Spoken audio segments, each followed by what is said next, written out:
Hello, and welcome back to Mr. B Teaches History.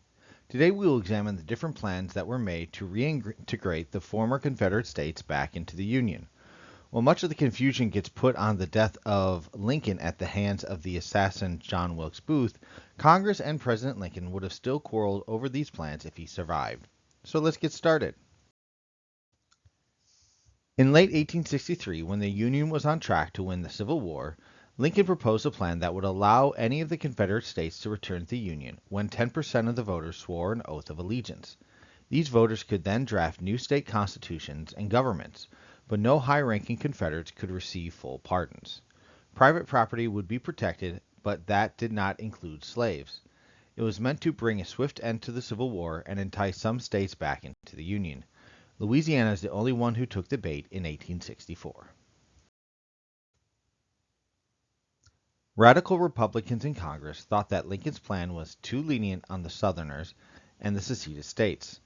Senator Benjamin Wade and Representative Henry Davis proposed a bill that would abolish slavery and required 50% of the white males to take loyalty oaths before it could be readmitted to the Union.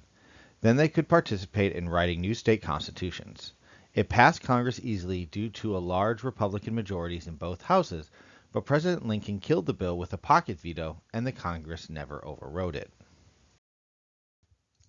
Just days after the surrender of Confederate General Robert E. Lee to Union General Ulysses S. Grant, President Lincoln was assassinated by a Confederate sympathizer, John Wilkes Booth, while watching a play at Ford's Theater.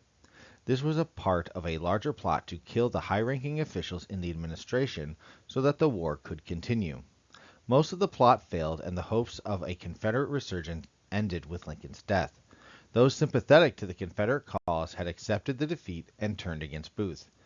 This, though, threw Reconstruction into a free-for-all. Vice President Andrew Johnson was a Northern Democrat who had no love for the Confederates and despised the landed gentry of the South who thought of him as an outsider before the Civil War.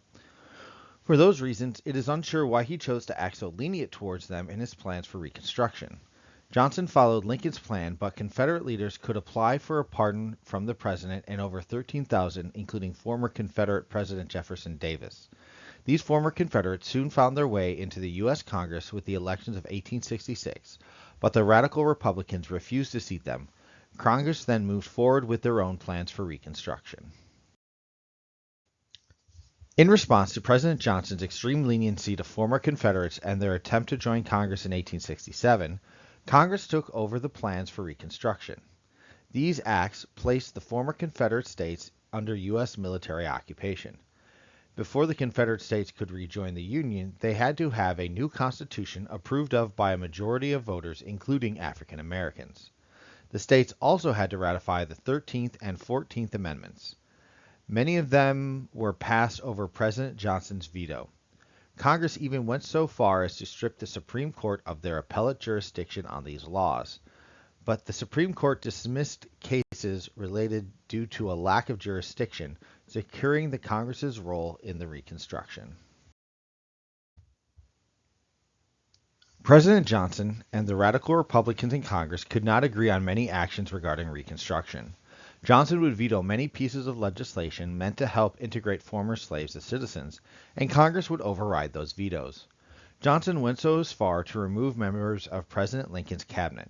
Congress tried to stop him from doing this through passing a bill that required the president to seek Senate approval to remove any cabinet official. Soon after, Johnson removed Secretary of War Edwin Stanton. In response, the House of Representatives issued articles of impeachment for Johnson, though the Senate was not able to convict or remove him from office by a single vote.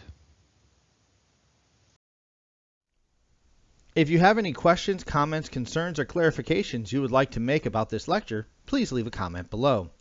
If you learned something new, please consider leaving a like.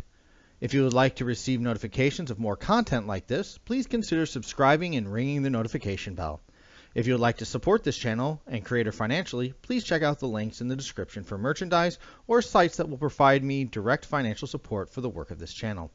Thank you for your time and have a great day. Class dismissed.